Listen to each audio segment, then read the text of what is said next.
কেমন আছেন আপনারা? আশা করি ভালো আছেন। এই যে ইলিশ মাছ নিয়েছি, ইলিশ মাছের লেজা ভর্তা করব আর মুরগির গোস্ত দিয়ে বড়া করব। বড়া দিব, ডাল দিব।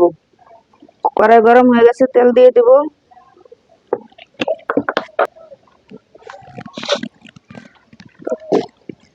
এই হলুদ,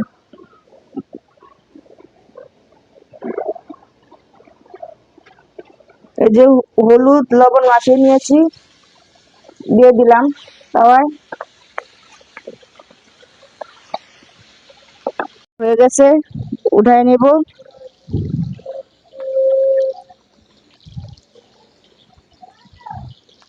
এই যে গোস্তগুলা বাইটে নিব।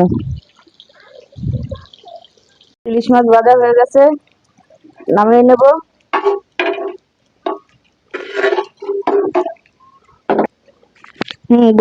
গোস্তের বড়া বানাবো। গোস্তের বড়ার জন্য ওই যে গোস্ত বেটে নিয়েছি, তার সাথে ডাল বাটা, পেঁয়াজ,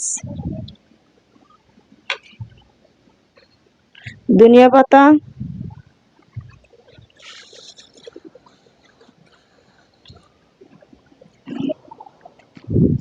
এই যে অল্প পরিমাণ চালের গুঁড়া দিয়ে দেব বড়াটা মচমচা হওয়ার জন্য। সাথে পরিমাণ মতন লবণ দিয়ে দিব, মরিচের গুঁড়া, ধনিয়ার গুঁড়া, হলুদ গুঁড়া, বেটে রাখা আদা রসুন বাটা দিয়ে দিব। ভালোভাবে মেখে নেব। করে নিয়েছি, তেল গরম হয়ে গেছে, দিয়ে দেব এক এক করে।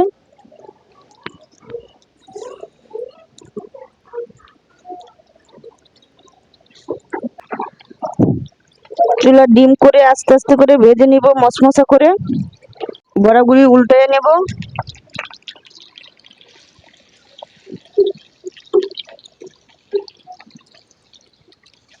এই যে এক পিঠ করে হয়ে গেছে।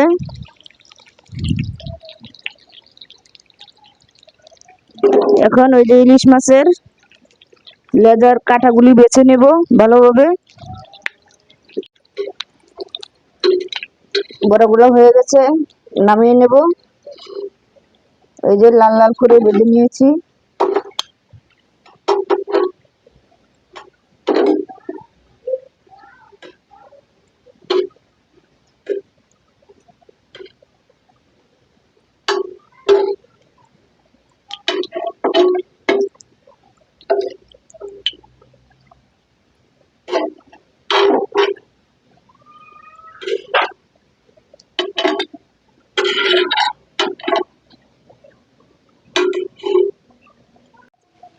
ইলিশ মাছের ভর্তার জন্য পেঁয়াজগুলো ভেজে নেব, হালকা করে ভাজবো।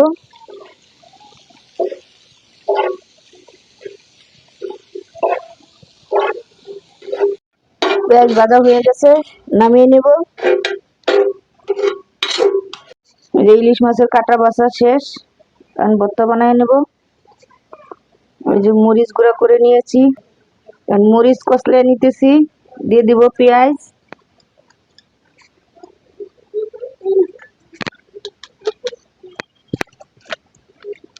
ধনিয়া পাতা দিয়ে দেব,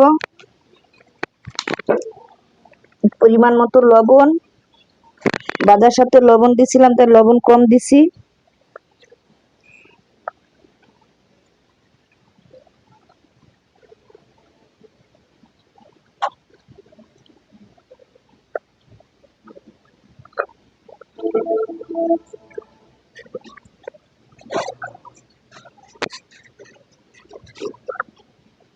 এই যে আমার হয়ে গেছে ইলিশ মাছের ভর্তা। এত কাটা বাছতে বাছতে শেষ। এই যে আমার হয়ে গেছে ভর্তা, ইলিশ মাছের লেজা ভর্তা আর মুরগির গোস্তের বড়া।